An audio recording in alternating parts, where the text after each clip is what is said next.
வணக்கங்க. நண்டு மசாலா எப்படி செய்யுதுன்னு பார்க்கலாம்.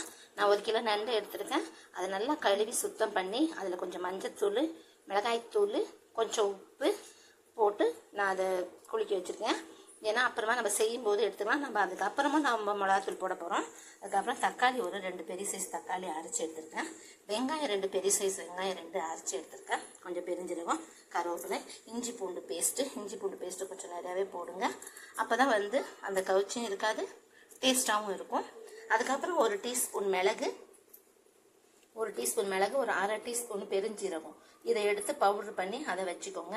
நம்ம எண்ணெயை விட்டுட்டு ஃபஸ்ட்டு என்ன பண்ணணும்னா, நம்ம இந்த பெருஞ்சீரகத்தையும் கருவேப்பிலையும் நம்ம போட்டுக்கலாம். பெருஞ்சீரகம் கருவேப்பிலையும் போட்டுட்டு அதுக்கப்புறம் நம்ம பூண்டு பேஸ்ட்டு போடணும். ஏன்னா எப்பயுமே நம்ம அப்புறம் இந்த நண்டுக்கெல்லாம் எப்பயுமே முதல்ல பூண்டு பேஸ்ட்டு போட்டு வதக்கிறது தான் நம்மளுக்கு நல்லா டேஸ்ட்டு கொடுக்கும். அப்போ தான் அது நல்லாயிருக்கும்.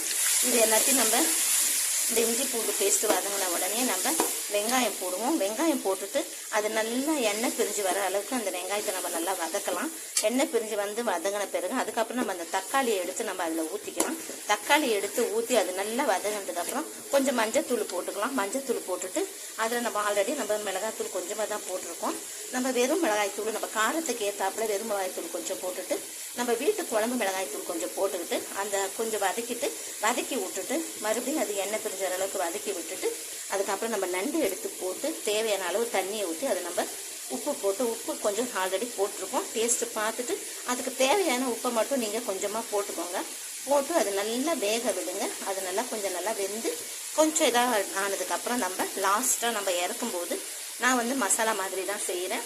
லாஸ்ட்டாக நம்ம பெப்பரு, கொத்தமல்லி, அந்த பெப்பரு பெருஞ்சீரகம் பவுட்ரு பண்ணி வச்சுருக்கோம், அதுவும் கொத்தமல்லியும் போட்டு நம்ம இறக்கிடலாம். இப்போ பாருங்கள், நேரத்தில் நம்ம நண்டை போட்டுக்கலாம். இப்போ நம்மளோட நண்டு மசாலா ரெடி ஆயிடுச்சு. இதில் நான் நண்டு மசாலாவை தான் செய்ய சொன்னேன். இந்த பெருஞ்சீரகம், பெப்பர் இருக்குது இல்லைங்களா, இதை எல்லாத்தையும் நம்ம போட்டுட்டு நம்ம கலந்து விட்டுடுவோம். கொத்தமல்லி தலையும் போட்டுடுவோம்.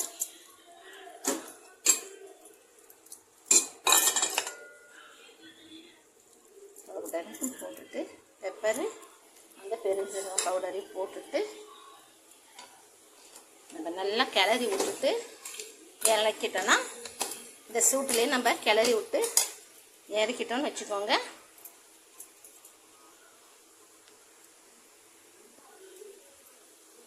அவ்வளோதான், நம்ம நண்டு மசாலா ரெடி ஆகிடும். இதிலே நீங்கள் கொஞ்சம் தேங்காய், பெருஞ்சீரகம் அரைச்சி ஊற்றுனீங்கன்னா உங்களுக்கு நண்டு கிரேவியாகவே நீங்கள் யூஸ் பண்ணிக்கலாம். இப்போ இந்த மசாலாவிலே நம்ம இதிலே நம்ம சாதத்தில் போட்டு பிசைஞ்சு சாப்பிட்லாம். நல்லா டேஸ்ட்டாக இருக்கும். நல்லா அல்டிமேட்டான நண்டு மசாலா ரெடி ஆயிடுச்சு. நீங்களும் ட்ரை பண்ணி பாருங்கள். சப்ஸ்கிரைப் பண்ணுங்கள், லைக் பண்ணுங்கள்.